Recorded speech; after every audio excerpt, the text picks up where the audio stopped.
그림을 닮게 그리는 것은 작가들한테 그렇게 어렵지 않습니다. 어떤 형태를 변형시켜서 그려내는 것은 훨씬 더 어려운 작업입니다.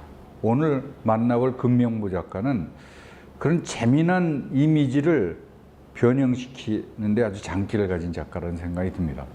안녕하세요. 네, 안녕하세요. 선생님 그림을 보면 우선 그 보는 사람이 아주 기분이 좋아요.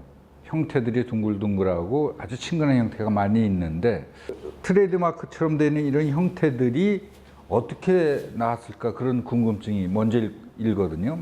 그림 자체가 이렇게 말씀하신 대로 둥글둥글하게 아니면 이렇게 좀 푸근하게 그렇게 하는 거는 이제 제가 좀 의도한 바가 많고요. 네. 이게 어떤 뭐 식물 이미지든 뭐 동물 이미지든 또 혹은 인물이든 간에 단순화를 좀 형태를 시킨다든가 또는 좀 왜곡시킨다든가 이렇게 해서 보는 분들 또는 이렇게 감상하는 그 포인트가 좀 이렇게 순하게 다가가는 그런 의도가 있었죠. 저는 이렇게 좀 특별하거나 뭐 이렇게 좀 대단한 거를 말하려고 하는 게 아니라 좀 주변에 좀 눈에 좀 익은 것들, 그러니까 손때가 좀 묻은 느낌, 그러니까 이런 것들이 그 사람 마음에 뭔가를 일으킬 수 있다, 어떤 느낌을 줄 수 있다 이렇게 좀 믿는 편이고요.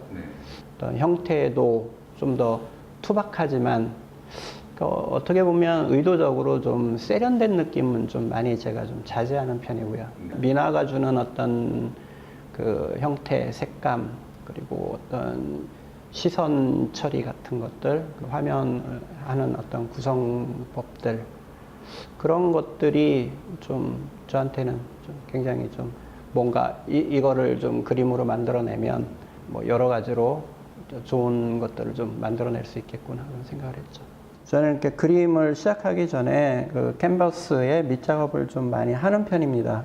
7번에서 한 10번 정도 물감층이 이렇게 뭐 두껍지는 않지만 그게 교차로 칠해지면서 그 색감이나 그 질감이 어느 정도 원하는 정도 올라왔을 때 그 위에 이미지를 그려 놓고 시작을 합니다.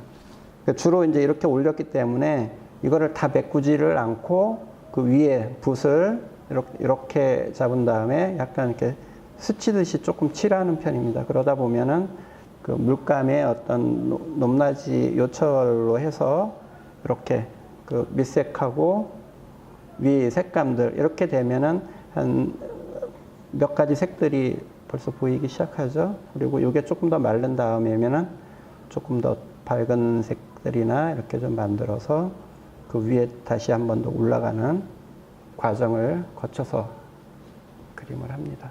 당나귀의 어떤 색감도 지금 보시면 몇 가지 색들이 올라옵니다. 그래서 이게 최종적으로 하얀 당나귀지만 그 밑에는 붉은색, 뭐 청색 이렇게 몇 번씩 올라오면서 남길 부분 색감들이 좀 남기고 올라오면은 그 색이 뭐 단순하게 질감만 내는 게 아니라 그 밑에 쌓인 색감들에 의해서 굉장히 좀 그 편안한 색감을 만들 수가 있습니다.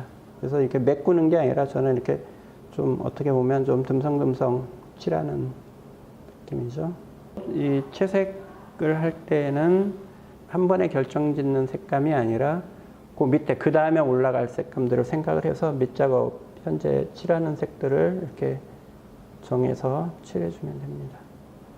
굳이 붓으로 이렇게 묘사를 하지 않고 질감으로 요철을 만들 수가 있는데 그럴 경우에는 이렇게 모서리로 하거나 이렇게 깎아가면서 그 밑색들이 좀 드러나기 위해서 하기 때문에 저는 이렇게 붓만 사용하지 않고 이렇게 조각도를 이용해서 이렇게 깎아내거나 이렇게 합니다.